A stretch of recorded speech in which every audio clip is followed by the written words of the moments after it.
Hello there, my lovely frugal friends. I hope we are all doing well. We are back with another excerpt in our soups.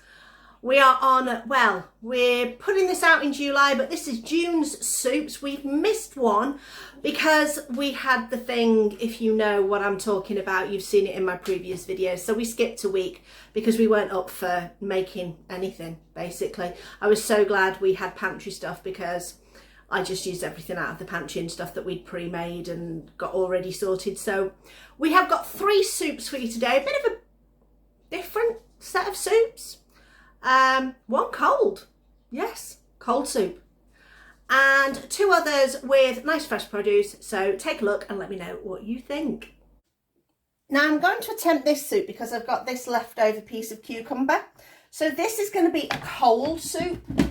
So cold soups are a thing. There's vichyssoise, there's like cold tomato soups and things like that. So I thought I'd go for a cucumber. Now I don't want too much of the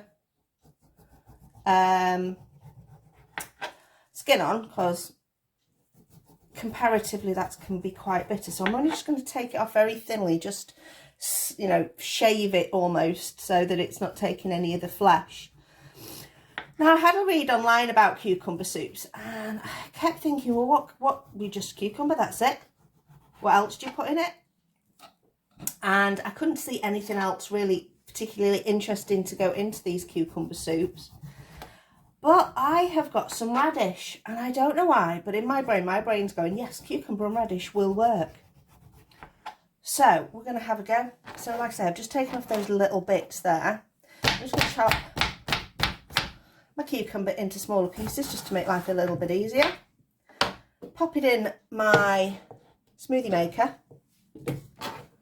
Now this is just going to be a portion for me because I know Chris will not touch this with a barge pole. He might have a little sip if I force him to, but generally he will not even go anywhere near it. So now I've got a radish. So I'm going to cut this top and tail of the radish and then cut it really thin because if I put it in big pieces, I just feel as though it's not going to blend very well and we're going to end up with really chunky pieces. So just as thin as I can possibly go. Again, almost shaved like the cucumber.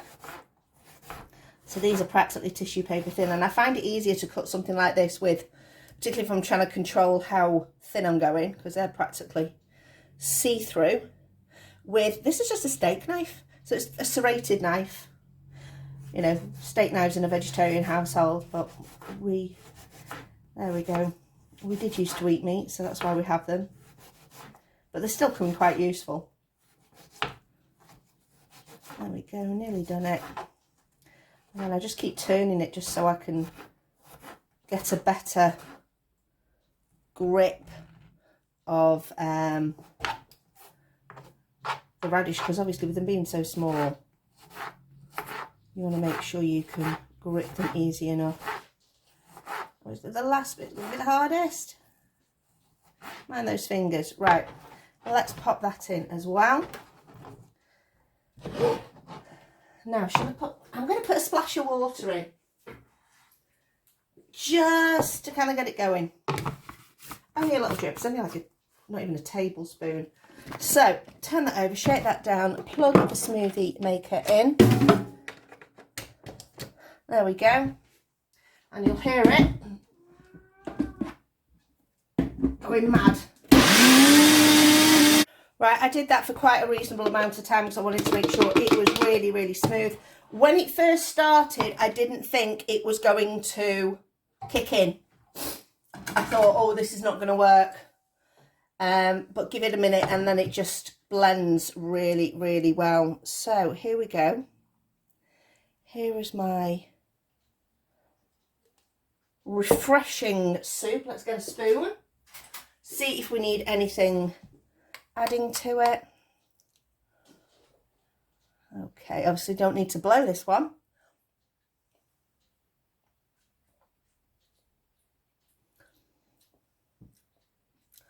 That's not too bad. To be honest though, I think I could get away with putting another radish in. I would definitely go for 2 radishes. Just add as many radishes, add 1 radish at a time until you've tasted it and then decided. I think a little sprinkle of salt on the top. Where's my salt pack gone? Ah! Salt was in my baking cupboard. So a little bit of Maldon salt on the top. Now I'm double dipping because this is only for me. Bit of Maldon salt on there is lovely. That is super refreshing. I tell you what else you could do with this. If you saw it in my last shopping video, I bought some rice paper rolls. Put a little bit of chilli in this, and that would make a really, really good dipping sauce for the rice paper rolls. Really nice. Have a try cucumber soup with radish. Who knew? I'm just going to make a nice soup for me for my lunch today that shouldn't take too long. All I'm going to do is grab a few tomatoes. There we go. That should be enough. Just pull them off the vine. Going to grab those. Going to grab a pepper. I've got a yellow pepper here. And we're just going to cut off a couple of chunks of yellow pepper. There we go. That's it. Basically, I'm going to go into the air fryer, pop them in there. A little bit of this spray oil, a little bit of seasoning. So we'll probably go for some just general mixed herbs, a little sprinkle on top. And we're going to pop this in the air fryer until everything's roasted off. So at the moment it's on 180. Tilly is talking to me in the background. So it's on 180. So I'm just going to put it on for 10 minutes to start with, and then just check it and see how long it takes. So everything's been in for about 10 minutes. You could take it a little bit further if you wanted to, but I'm quite happy with that. So I'm just going to take everything out and dump it on the side. So we have got everything on there. Now, up to you whether or not you want to squeeze all your seeds out and just use the flesh. I'm not too bothered because these are quite delicate seeds, and we're going to blend this up anyway, so I'm not too worried about that. The other thing I'm going to do is just pull the skin off the backs of the pepper. If you take this a bit further, it'll come off a little bit easier. So there we go, they're just going to slide off pretty well. There you go. That'll do. So next thing I'm going to do is it's all going to go in a pan with a little bit of bouillon powder. Now for this portion I'm probably going to go for just about half a teaspoon, and then some water, not too much, because like I say, this is just a little bit of soup for me. A little bit of salt, just a few flakes in there. Now I'm going to add, just to enhance it a little bit of onion powder.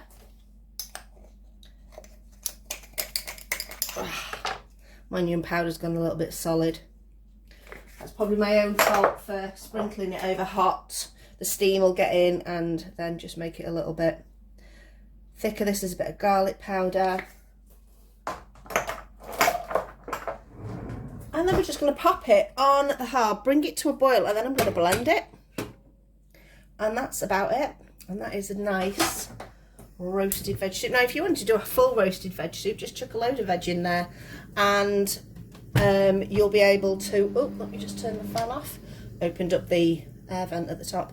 If you want to do full roasted vegetables, just chuck vegetables that you like in air fryer or the oven, drizzle of oil, cook them down, and then you are good to go. And then just puree them with a little bit of stock, and you are fine. So I'll come back to this in a second once it has come to the boil.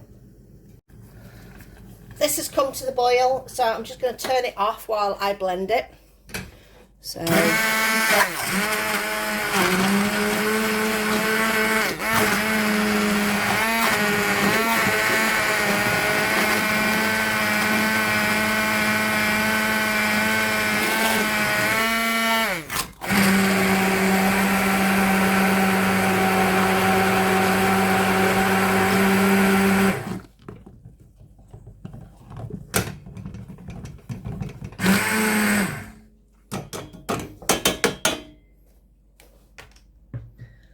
there we go, blended roasted red pepper and tomato soup. Let's have a taste, see if it needs anything else.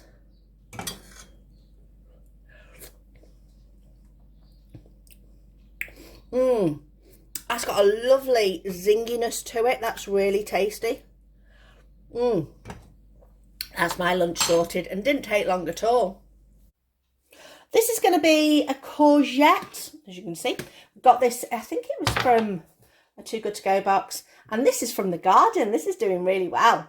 These potatoes are also from the garden, and this onion is like a spring onion that I got in one of my boxes, and so we are going to kind of combine this all together to make a courgette and potato soup. I'm putting potato in it to make it a bit more hearty, because otherwise because Chris is going to eat this one and it needs to be a little bit more to it. And I think I'm actually going to go and pick some rainbow chard from the garden to go in it as well. So we're going to start off with the really easy thing of sweating down some onion and some of the courgette in a pan. So pan's on, got some of my spray oil in there. Just going to dump that in and move it around a little bit to start off with. In the meantime, I've already prepped my potatoes in nice chunks. This is where we're going to get the courgette. So with the green courgette, I'm going to cut this quite small. So I probably won't end up using all of this because I want to cut it nice and,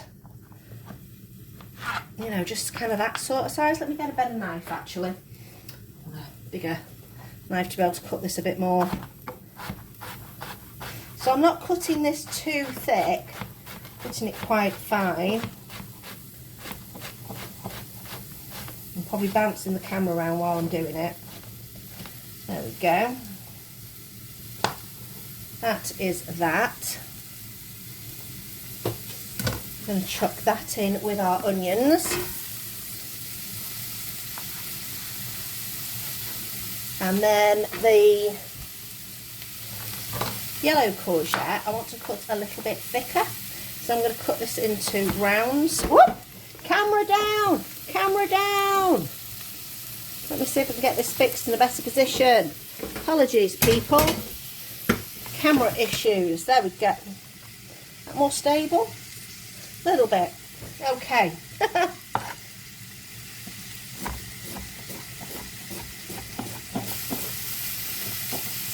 My fingers are not particularly being very well behaved, but I am keeping them very far away. If the knife gets closer, I will be better, I promise. I just want to control this a little bit more. There we go. Tuck those fingers in when the knife gets closer so you don't end up losing the end of your fingers. There we go. Last bit. So I'm going to pop this courgette in as well. Just going to spin the camera around, sweat this down a little bit, just to get it going. I've boiled a kettle, I've got my bouillon powder at the ready, I've got salt at the ready. I'm thinking we'll go in with some onion powder, some garlic powder, and I think that's it. I'm not going to go overly flavoured with this. We're going to go with the natural flavour of the courgette. So give this a few minutes just to cook down. While that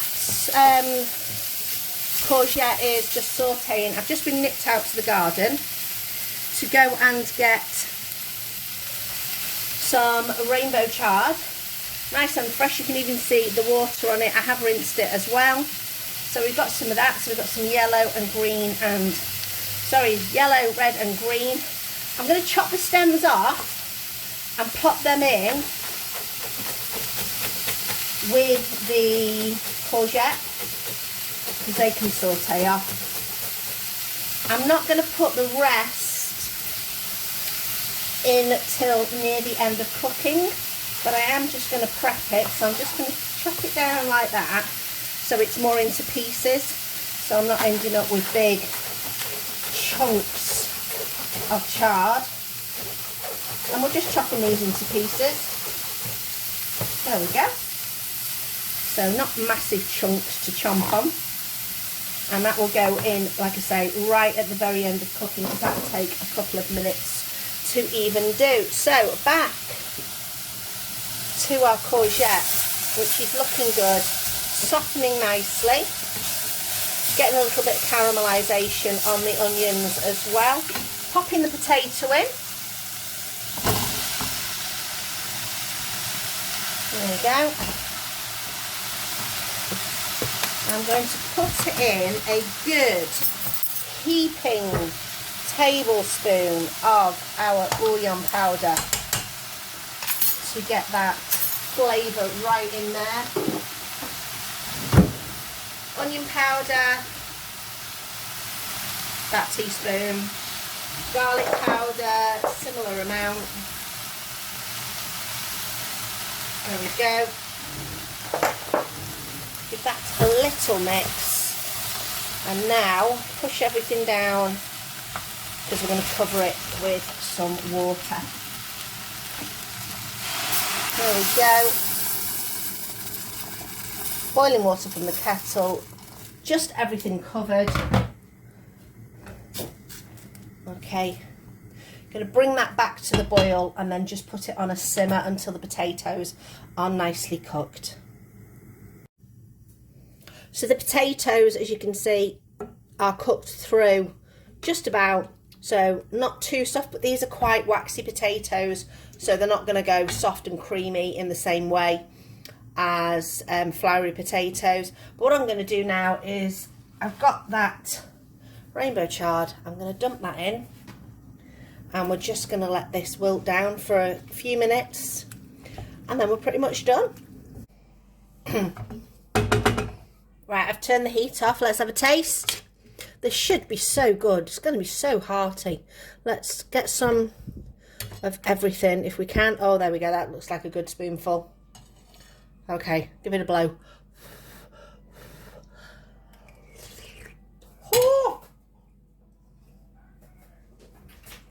Oh, wow, so hot.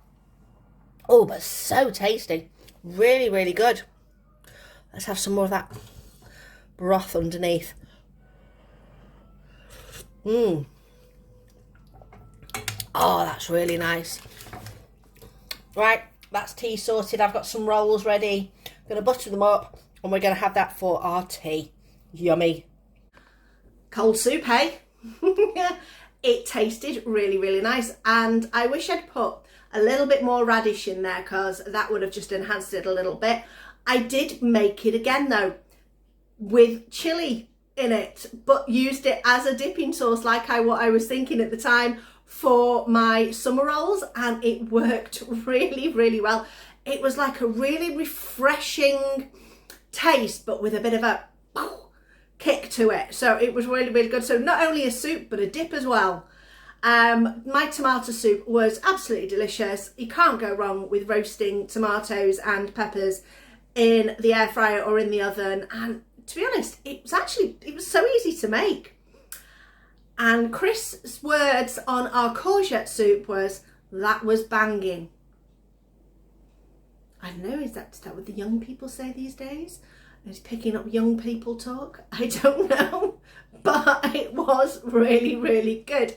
If you can get hold of some courgette, some potatoes and some greens, it doesn't necessarily have to be rainbow chard. You could use spinach, possibly kale if you cook it down a bit longer. Any kind of greens like that would work in that soup and would be really tasty too. So we're looking forward to Do you know, I've just remembered, I just did my introduction before and I said June, July, and I meant July, August.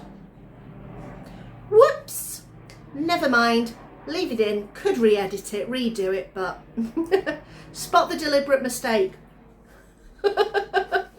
So we're looking forward to seeing what we're going to have in August. This year's gone so fast. And let me know in the comments below if you have got some soup ideas that you would like me to have a try of. Anyway, do the liking and subscribing thing for me. Thank you very much, and I will see you next time.